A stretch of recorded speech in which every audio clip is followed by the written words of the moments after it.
അൻവർ ഒരു 4000 vote maximum പിടിക്കും. ഒന്നും ദോഷം ചെയ്യത്തില്ല. അൻവർ LDF ചതിച്ച് നിലമ്പൂരിലെ ജനങ്ങളെ ചതിച്ചു പോയ ആളാണ്.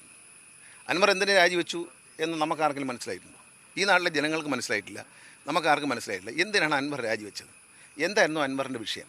അൻവർ ഉയർത്തിയ വിഷയത്തിന് പ്രസക്തി ഉണ്ടെങ്കിൽ അദ്ദേഹത്തിന് അപ്പോൾ തന്നെ ബഹുമാനപ്പെട്ട കോടതികളെ സമീപിക്കാം. അദ്ദേഹത്തിൻ്റെ കയ്യിൽ വ്യക്തമായ തെളിവുകളും കാര്യങ്ങളും ഉണ്ടെന്ന് പറഞ്ഞുകൊണ്ടിരുന്നാൽ പോരാ, അത് ബഹുമാനപ്പെട്ട കോടതി മുമ്പാകെ കൊടുക്കുകയും കോടതിയിൽ നിന്നൊരു നടപടി വരികയും ചെയ്യണമെങ്കിൽ അതൊരു വിശ്വസ്തത കേരള സമൂഹത്തിലുണ്ടാവും.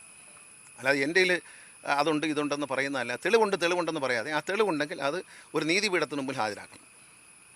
ഹാജരാക്കി അതിനുള്ള നടപടി അവിടെ നിന്നുണ്ടാകുമ്പോൾ കേരളത്തിലെ ജനങ്ങൾ സത്യസന്ധമായി വിശ്വസിക്കും.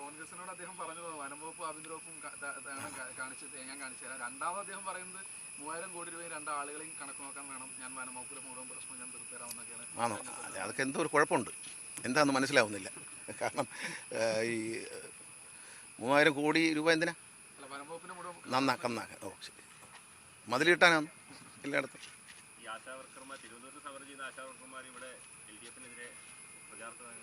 അല്ല, അതൊക്കെ നേരത്തെയുള്ള കാര്യങ്ങളാണല്ലോ, അത് നടന്നു പോകുന്നത്, അതിലൊന്നും ഒരു ചർച്ചയില്ല. അതൊക്കെ കഴിഞ്ഞ കാര്യങ്ങളാണ്. എന്താണ് അതിൻ്റെ സത്യം എന്നുള്ള കാര്യം ആരോഗ്യവകുപ്പ് മന്ത്രിയും മറ്റ് അതുമായി ബന്ധപ്പെട്ട മന്ത്രിമാരും തൊഴിൽ വകുപ്പ് മന്ത്രിയെല്ലാം നിയമസഭയിൽ വളരെ വ്യക്തതയോടെ പറഞ്ഞ കാര്യങ്ങളാണ്. നിയമസഭയിൽ പറയുക എന്ന് പറഞ്ഞാൽ കേരളത്തിലെ ജനങ്ങളോട് ഔദ്യോഗികമായി പറയുന്ന കാര്യങ്ങളാണ്. അതൊക്കെ പറഞ്ഞു കഴിഞ്ഞ കാര്യമാണ്. അതിപ്പോൾ ഇവിടെ ചർച്ച ചെയ്യേണ്ട വിഷയമല്ല. ഈ തെരഞ്ഞെടുപ്പിൽ അതൊരു വിഷയമല്ല. ആ സമരം ചെയ്യുന്നവരല്ലാതെ വേറെ ആശാവർക്കർമാർ കേരളത്തിലുണ്ട്, ബഹുഭൂരിപക്ഷം. അത് മറക്കണ്ട. അക്കാര്യത്തിൽ INTUC പോലും ഗവൺമെൻറ് നിലപാടിന് കൂടെയായിരുന്നു എന്ന് മറക്കരുത്. പിന്നെ ബലം പ്രയോഗിച്ച് INTUCക്കാരെ പ്രസ്താവന ഇറക്കിക്കാൻ പ്രതിപക്ഷ നേതാവ് ശ്രമിക്കുന്നതല്ലാതെ INTUC പോലും ഗവൺമെൻറ്റിൻ്റെ നിലപാടാണ് ശരിയെന്ന് പറഞ്ഞിട്ടുണ്ട് ഈ സമരത്തിൽ.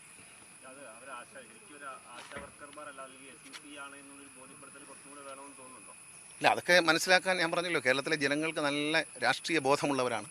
അതൊന്നും ആരും പറഞ്ഞു കൊടുക്കേണ്ട കാര്യമില്ല. അതൊക്കെ കാണുമ്പോൾ മനസ്സിലാവും. അടയാളം ഉണ്ടല്ലോ,